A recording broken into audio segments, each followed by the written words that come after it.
deeply into the heart of this whole system?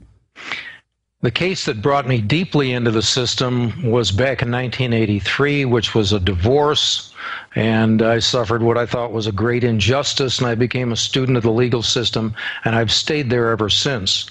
But the case that's really made a big difference is I was one of 7 defendants sued for the manufacture and distribution of a controlled substance. And I was added, the case started in 2001. I was the last defendant added in 2006. I was added. The controlled substance was colloidal silver. It's an inexpensive antibiotic. And I didn't have anything to do with manufacturing. I was just fiduciary for a trust, at least a little bit of equipment to one of the corporations that manufactured the product. This was instigated by the FDA, and we were being sued. Each defendant was being threatened with fines of $25,000 a day. That's $9 million a year. That's a nice chunk of change, and it absolutely focuses your mind.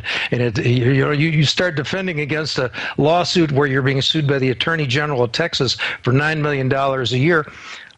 You pay attention. It focuses.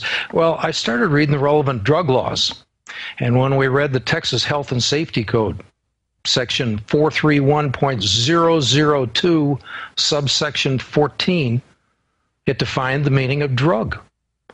And it says in part that drug means, and then articles, yada, yada, yada, in the mitigation, treatment, or prevention of diseases in man or other animals. And the first time I saw the phrase man or other animals, I thought, why, you damn fools.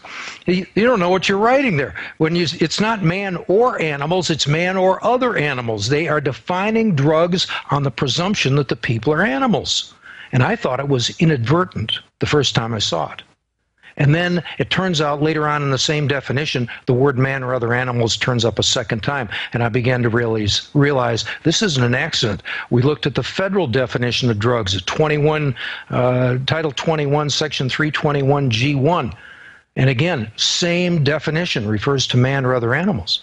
Well, I'm a student of the Bible, and I understand that under Genesis 1:26 through 28, it says, on the 6th day, God created man in his image and gave man dominion over the animals. And I understood right away, as soon as I saw this, I thought, if they're going to treat us as animals, they're doing it in violation of our freedom of religion. If you are a member of the Jewish faith or the Christian faith, and probably even the Muslim faith, if you're I assume that the Muslim faith has something similar to Genesis at their foundation. I don't know that to be a fact. But certainly for Jews and Christians, if the government is treating you as an animal, it's an absolute violation of your freedom of religion, which says you can't be an animal. 6th day says God created man in his image, man only, in God's image, and gave man dominion over the animals. By definition, I can't be a Christian and an animal.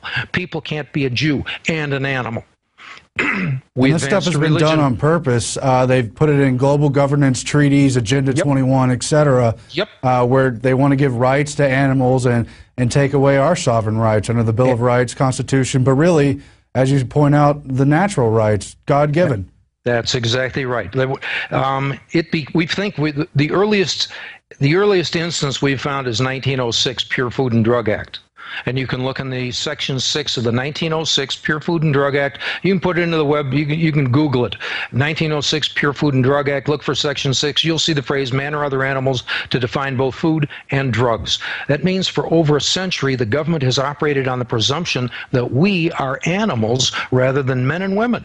And this is powerful and it's important because this country started with the Declaration of Independence, which says we hold these truths to be self-evident, that all men are created equal and endowed by their Creator with certain unalienable rights. That's second sentence. Third sentence says that to secure these rights, governments are instituted among men, meaning that the purpose of government as envisioned by the Founding Fathers was to secure to every man, woman, and even unborn child their God-given unalienable rights. But those rights only accrue to men and women. They do not accrue to animals. And the government has no obligation to secure those unalienable rights to animals. Now, we advanced this defense. I devised a religious freedom defense. And I was pretty sure that it'd have to stop them, and in the end it did. It had, so far as I know, it's never been done before. But the reason they just dropped the case after investing 6 years and nearly $500,000 in this case, the Attorney General of Texas just dropped it. They didn't say goodbye. We just didn't hear from them anymore. We haven't heard from them now since 2007, going on 4 years since we've heard from them.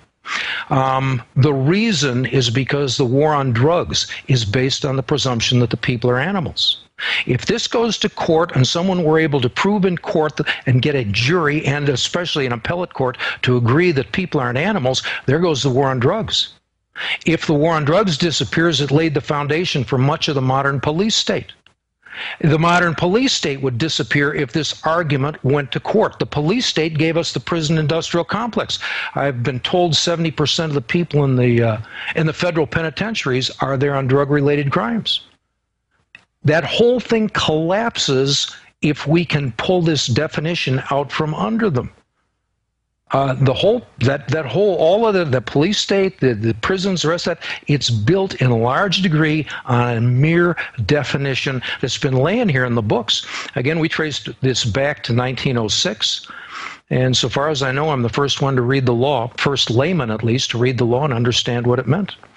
But I think the implications go back even further, because I've read only some, really, of Hegel and the other early psychologists from the 1800s who really tried to change that paradigm too, because they couldn't figure out how to manipulate the psyche of man. So through psychology, they decided to use the conditioned response and the other related mechanisms to treat man as an animal, and that rolled over into education and all the 20th century systems to control us from the top down. What is your take on that, sir?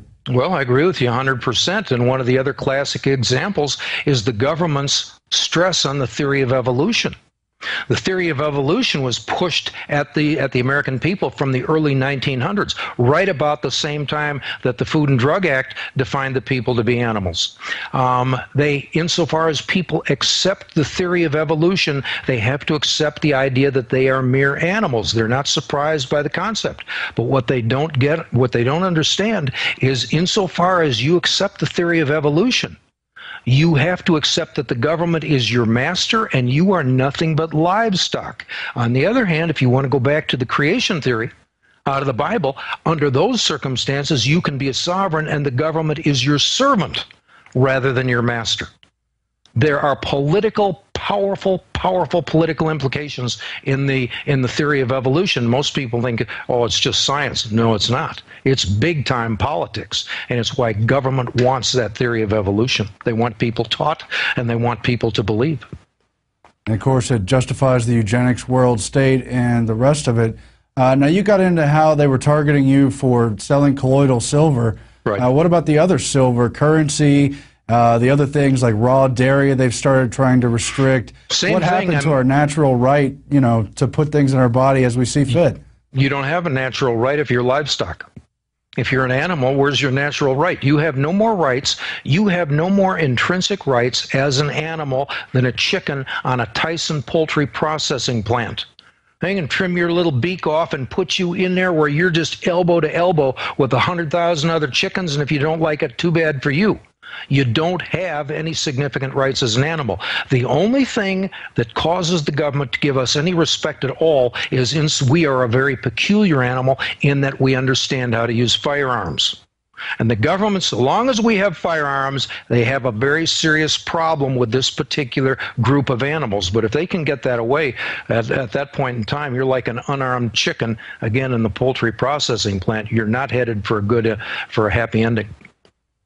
Yeah, but they've had a headache disarming Americans, at least. Oh, yeah, don't give up your guns no matter what happens. Don't give up your guns, but don't give up your dictionaries either. I've been telling people for some time, if you want to stop this system, you need to own at least as many dictionaries as you own firearms. And you need to become astute. You need to become very qualified at dealing with the English language. And insofar, if you become fluent in the English language, you can hold these people at bay. Again, we ran them off. They'd invested $500,000 in 6 years in this case. I understood I could read. That's the only reason we stopped them. I could read. I understood what man or other animals meant. And I'll tell you another thing. it's evidence that faith works. You know, we stop these people with a freedom of religion defense.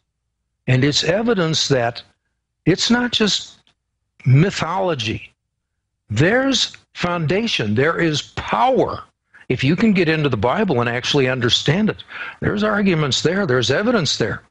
And if you can use it properly, you can make these people back off. Now, it's not easily done, and it's not necessarily for everyone, but the point is it can work. Well, the other thing, too, is not only is man not an animal, but man should never be the ultimate authority.